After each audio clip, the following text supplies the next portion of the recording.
let's talk about the Mamdani-Trump meeting. Like the Campbell's soup story, people got a little, oh, thank you for joining my fan club. People got a little bit overexcited. I didn't see what a lot of commentators saw. I'm not going to bore you with you've seen all the videos of people talking about what happened, so I'm not going to talk about it. But I'm just going to give you my opinion. The biggest I think, false narrative I've heard is that Trump called Mamdani to the White House. As far as I saw it, it was Mamdani that requested the meeting. And if you look at it from that start, it really does shape the result that we got. That he asked Trump if he can meet with him, and Trump loved that. And I think that really puts us in the correct place to look at what came out of that meeting. That it was Mamdani asking for an audience with Trump, and Trump liking that, appreciating that. And they got in there and they talked. I don't know how much time they had to have a private conversation. This was a very New York-centric moment. This was all about Trump, New York, Mamdani, New York. And it was overall about a super popular guy wanting to hang out with another super popular guy, and Trump wanting to be in the same room, because Trump respects popularity. He no matter what he thinks of the politics, and this is, I'll just quickly slip in my take here. Trump doesn't have an ideology. Trump doesn't have a political view. Trump doesn't care about ideology, politics, religion, society, or any of those things.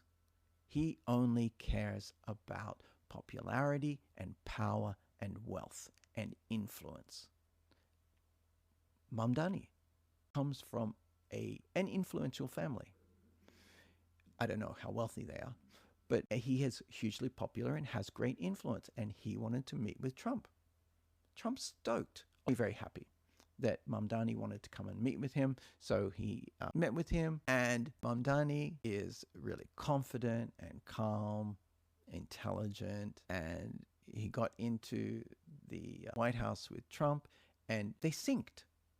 They just simply synced.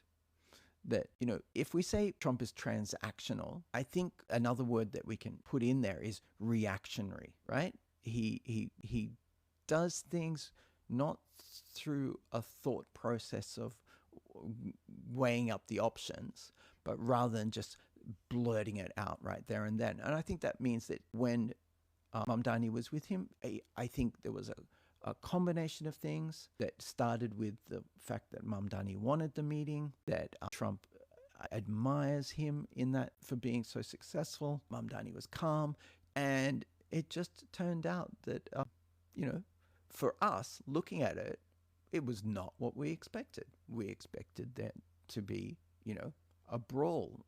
Talk about the UFC coming to the White House, Mamdani-Trump. You'd think that's what's going to happen. Why? Okay, the federal government provides something like 8% of New York funding. Mamdani needs Trump. And the things that he wants to do, Trump agrees with. That there's a housing problem, there's a cost of living problem. Trump wants to be associated with any successes that Mamdani gets in New York. Trump wants to say that he was a part of that. And I think Mamdani probably agreed to that, right?